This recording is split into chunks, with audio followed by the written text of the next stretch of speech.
Mesdames et messieurs, bonjour et bienvenue sur cette tranche réservée à l'invité du jour.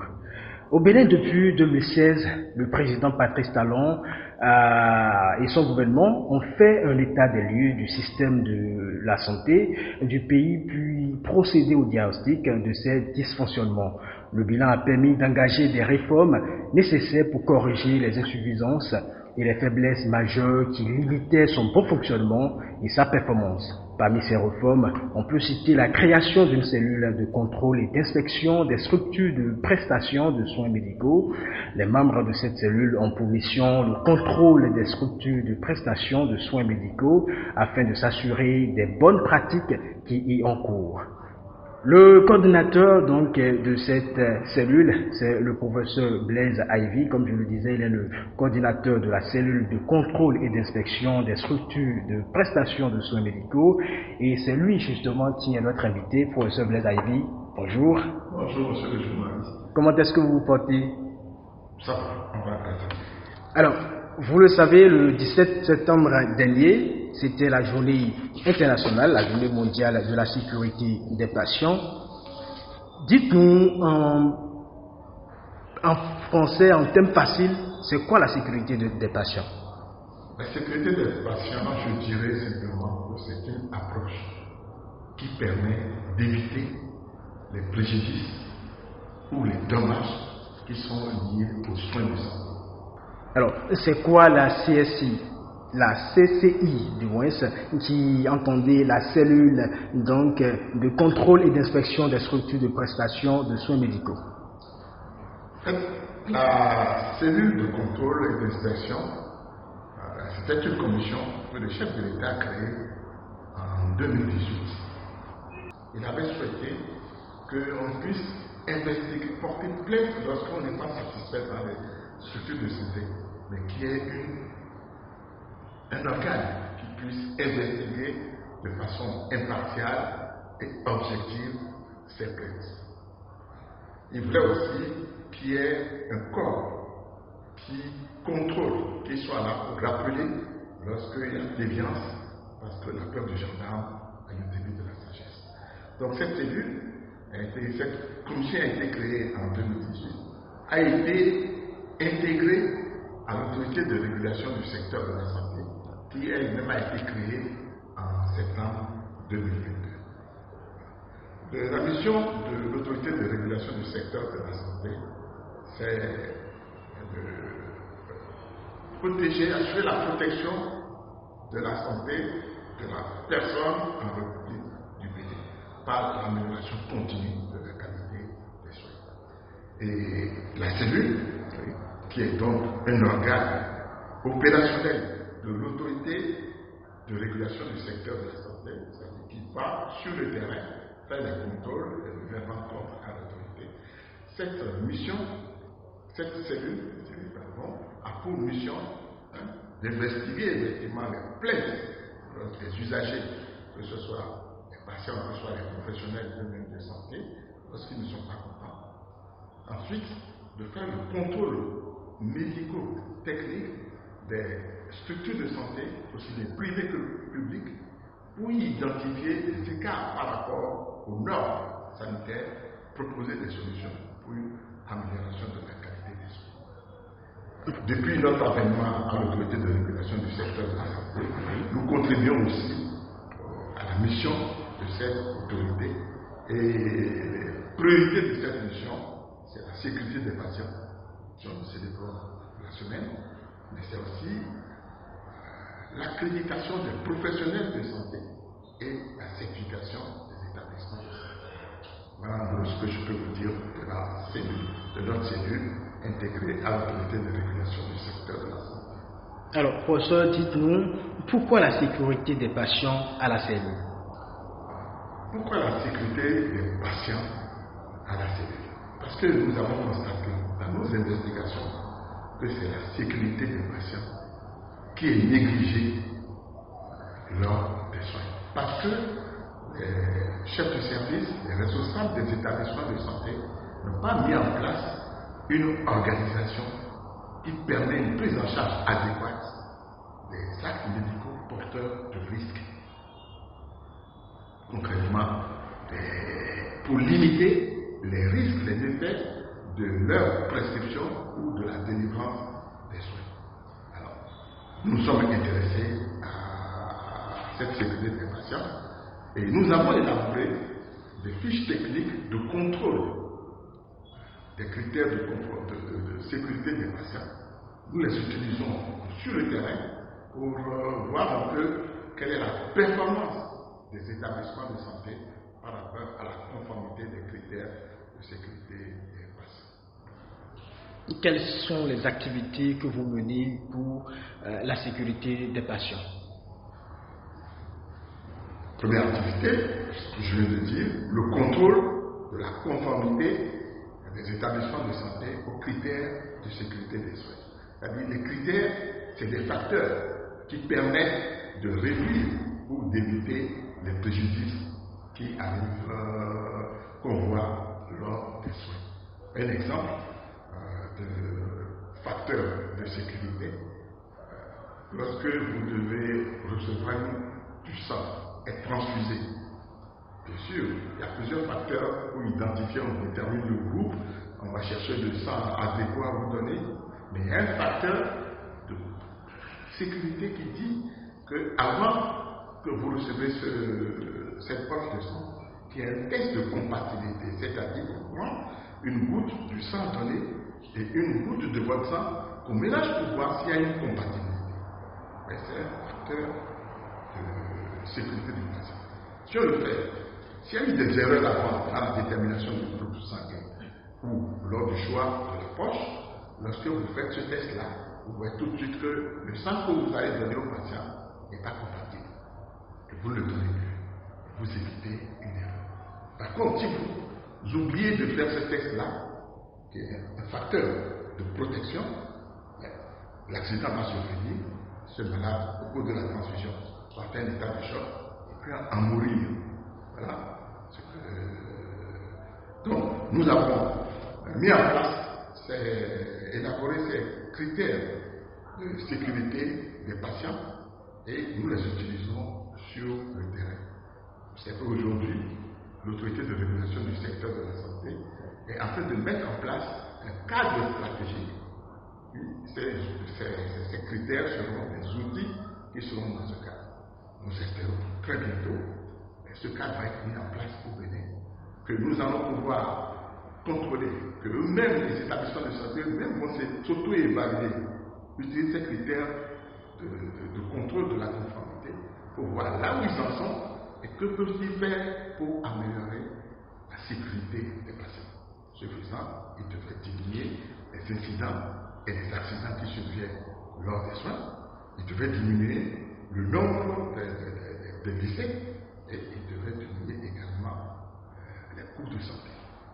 Professeur, vous l'avez dit, et cette phrase-là, j'ai remarqué que vous avez l'habitude de la marteler. Vous dites, on ne saurait parler de sécurité sanitaire sans commencer par assurer la qualité des soins aux patients.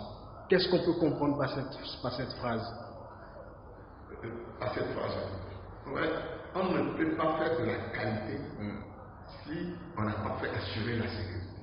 L'exemple même, comme dit le président de l'autorité de régulation du secteur de la santé, quand vous arrivez dans une structure de santé, si il vous arrive de mourir par erreur de sécurité, parce qu'on n'a pas garanti la sécurité, votre sécurité pour les soins, il n'y a plus de qualité. La qualité, c'est quand vous aurez survécu, on parlera de la qualité des soins. Voilà, donc la sécurité des patients est un préalable à la qualité. On de parler de qualité des soins pour que le malade reste vivant, qu'il ne meure pas. Voilà, c'est pour ça que c'est fondamental que vraiment la sécurité des patients soit d'abord mise en place avant qu'on parle de la qualité des patients. Alors, la cellule de contrôle et d'inspection des structures de prestation de soins et médicaux que vous coordonnez a sillonné plusieurs services, plusieurs hôpitaux, plusieurs services notamment de gynécologie. Et quel point peut-on faire de la performance en matière de conformité aux critères de sécurité des soins des établissements de santé que vous avez sillonnés? Si je peux essayer de prendre un peu le résultat, bien je sûr. vais voir, on a sillonné les services de gynécologie obstétrique de la ville de Cotonou, où il y a un gynécologue, il y a des gynécologues. Et on a testé nos fiches de conformité, fiches techniques que nous avons élaborées. Et voilà, sur 15 services de gynécologie obstétrique de la ville de Cotonou, il y a 2 qui ont une performance insuffisante. C'est-à-dire, moins de 50% des critères sont conformes. Il y a 2 sur les 15 qui ont une bonne performance, c'est-à-dire, plus de 80% des critères sont conformes. Le reste, les 11 ont une performance moyenne. Voilà un exemple. On a également sillonné,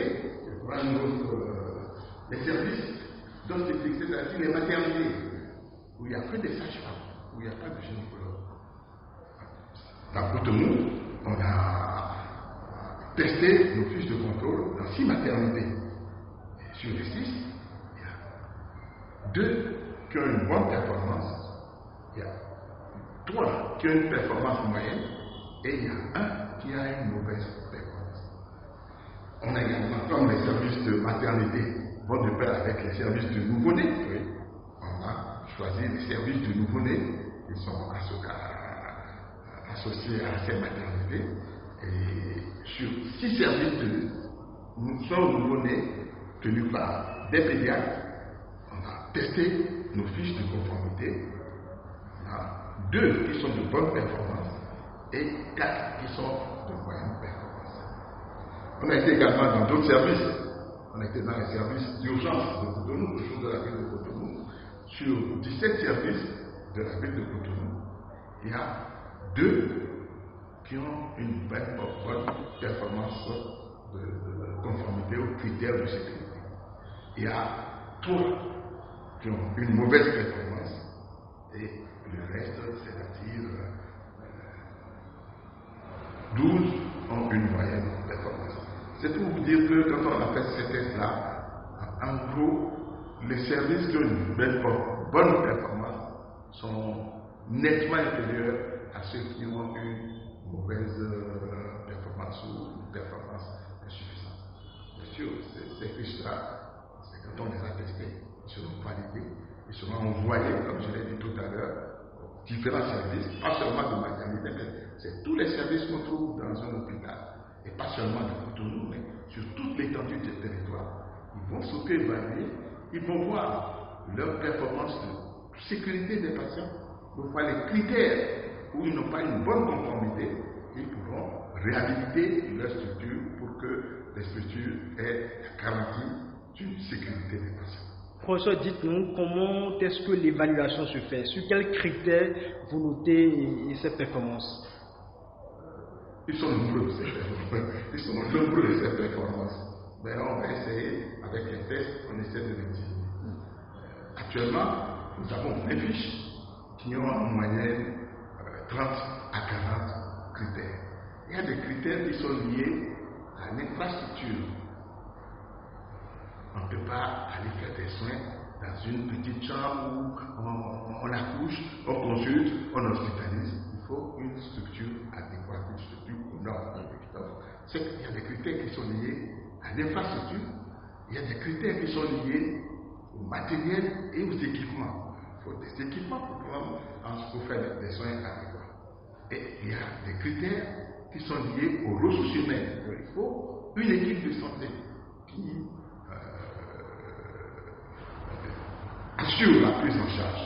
Donc, il y a des critères qui sont liés aux ressources humaines. Est-ce qu'il y en a de compétents, de qualité et un nombre suffisant pour assurer cette prise en charge?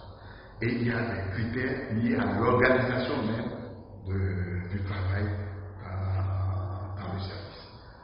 Est-ce qu'il y a des protocoles pour le traitement? Est-ce qu'on suit un protocole pour éviter justement d'avoir des erreurs de traitement? Voilà. Donc, est-ce que quand on parle de service de gynécologie, est-ce que ce sont les infirmières qui font le travail? Tout ça, vous regardez? C'est une équipe de santé. Prenez le service de gynécologie.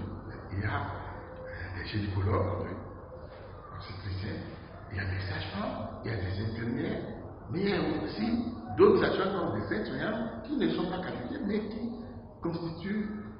contribuent aux soins, mais qui ne font pas les soins. C'est les infirmiers, les sages-femmes qui font les soins, et les médecins qui font le diagnostic, qui font la prescription. Donc, on voit tout ça. Est-ce qu'un service, il y a un chef de service qui est informé de sa mission? Est-ce qu'il y a d'autres membres de l'équipe? Est-ce qu'il y a une bonne équipe de santé?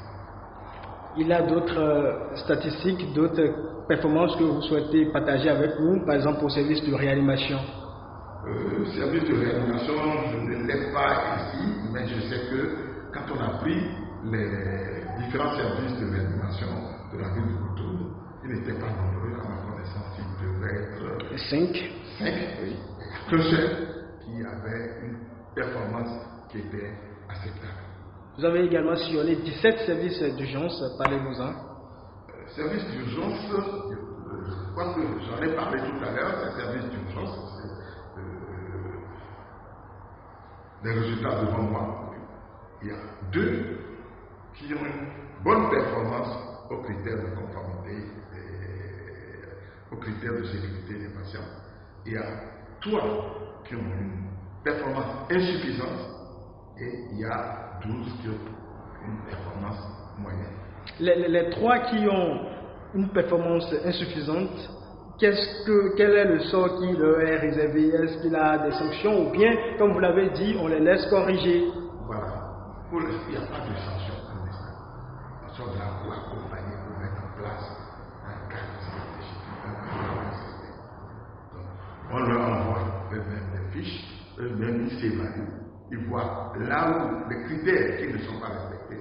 Ils voient ce qu'on leur reproche concrètement. Concrètement, et ils essaient de voir avec les responsables des établissements de santé ou de la clinique comment faire pour nous mettre aux normes ces critères, mettre en place ces critères, afin que la sécurité des patients soit garantie.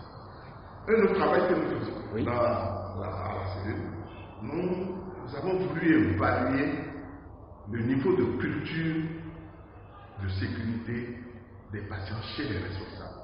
La culture de sécurité, c'est un ensemble de comportements, qu'ils soient individuels ou qu'ils soient organisationnels, qui cherchent à réduire les préjudices, les dommages liés aux soins continuels. Et les résultats sont là. On a constaté que très peu de responsables aujourd'hui de nos structures de santé ont un bon niveau de culture de sécurité des patients. Ça fait que cela nous a amené à faire la promotion de la culture de sécurité chez les professionnels de santé, en essayant de voir les facteurs qu'on doit mettre en place, c'est-à-dire la connaissance eux-mêmes par les professionnels de santé, la connaissance de ce que c'est que la sécurité des patients. Comment assurer la sécurité des patients? La collaboration entre membres d'une équipe de santé et même la collaboration avec les autres services qui assurent les soins. Parce qu'un service de pédiatrie n'est pas cher à assurer. Il aura besoin du laboratoire, il aura besoin de la radio, du service de radio. Donc il faut qu'il y ait une collaboration avec les autres services. Donc, tout ça fait partie de la sécurité. Et un élément fondamental de cette culture, c'est aussi le signalement et la gestion des événements indésirables, c'est-à-dire des incidents et accidents qui sont associés, qui arrivent lors des soins. L'exemple, un exemple qu'on va donner, que nous avons vécu à la maternité. Une femme doit avoir une césarienne. La césarienne, elle a ses indications précises. Même si nos populations pensent que les agents de santé font la césarienne, ils ont une indication fantaisiste ou c'est pour avoir un peu d'argent. La césarienne a ses indications. Si vous ne respectez pas ces indications, vous risquez d'avoir un accident au cours des soins. vous décidez de faire la césarienne en suivant ces indications. La méthode, la césarienne se fait dans un bloc opératoire avec des instruments stériles. Si ces instruments ne sont pas stériles, vous n'avez pas veillé à ce que ces instruments soient stériles, vous risquez de contaminer, de donner une infection à votre femme qui accouche au cours de la césarienne.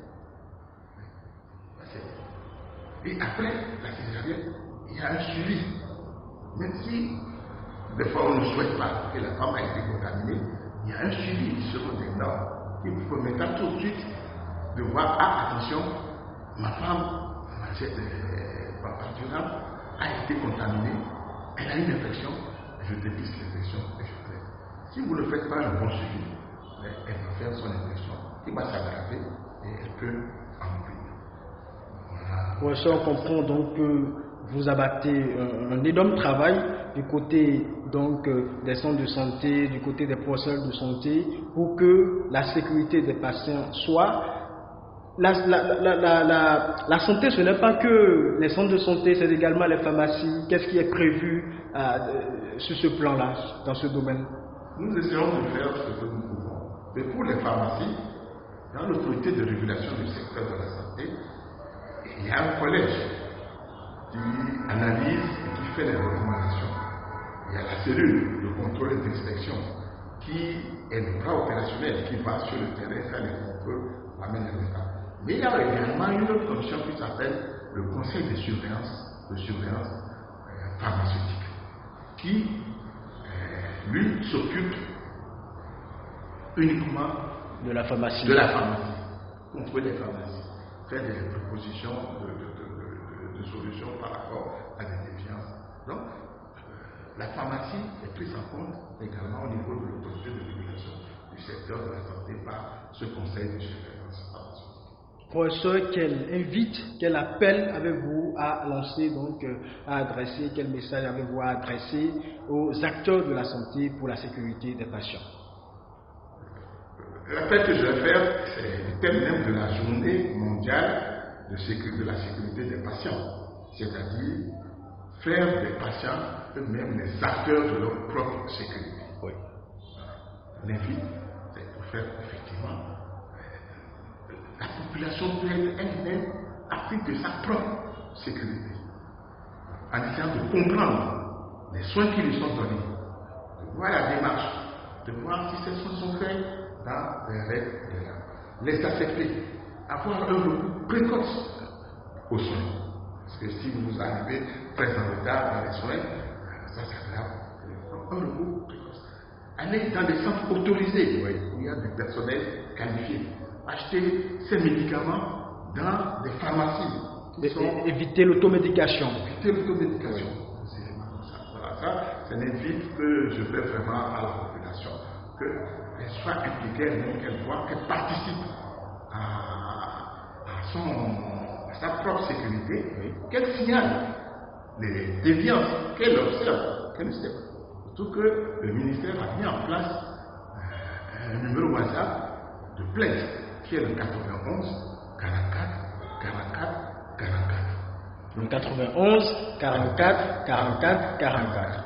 Donc, qu'elle signale ces effets indésirables et qu'on puisse les analyser, parce que la cellule fait aussi une analyse des causes profondes de ces événements indésirables, ces incidents qui arrivent lors des soins, pour voir quels sont les facteurs qui ont été mis en cause, essayer de proposer la mise en place de ces facteurs, non pas seulement pour l'hôpital où l'événement est arrivé, mais pour tous les autres hôpitaux, pour que les critères de sécurité, la sécurité des patients soient garantis. Professeur, vous avez parlé d'un numéro WhatsApp. Pour nos parents qui sont au village, ils peuvent se rapprocher de leur chef quartier et le chef quartier va remonter l'information vers le chef d'arrondissement et ainsi de suite. Même nous, à la cellule, on a vu des gens qui sont venus directement vous voir. On a quel problème? C'est notre rôle. Nous prenons la plainte, nous allons investiguer. Ce n'est pas parce qu'il y a plainte que forcément on a raison. Mais il faut faire une investigation objective et situer les responsabilités. C'est ce que nous faisons. Professeur Blaise Aïvi, merci. Je rappelle que vous êtes le coordonnateur de la cellule de contrôle et d'inspection des structures de prestation de soins médicaux. Nous avons eu à faire un entretien ici au siège même de l'autorité de régulation du secteur de la santé. Merci pour votre disponibilité. C'est nous qui vous remercions d'avoir montré un peu à la population ce que nous faisons et demandons que nous soyons accompagnés par la population. Puisque vous parlez d'accompagnement, Radio Afrique Santé est là pour vous accompagner. Que pensez-vous déjà de cette initiative, de ce concept Radio Afrique Santé qui est là pour accompagner les professionnels de la santé et pour également permettre aux populations d'éviter les maladies évitables? C'est une bonne chose. Et les autres organes de presse devraient également faire ça. Ils le font déjà. Voilà, un peu plus. En tout cas, merci beaucoup. C'est nous qui vous remercions, professeur. Chers amis auditeurs, vous avez compris, c'est la fin déjà de cet entretien.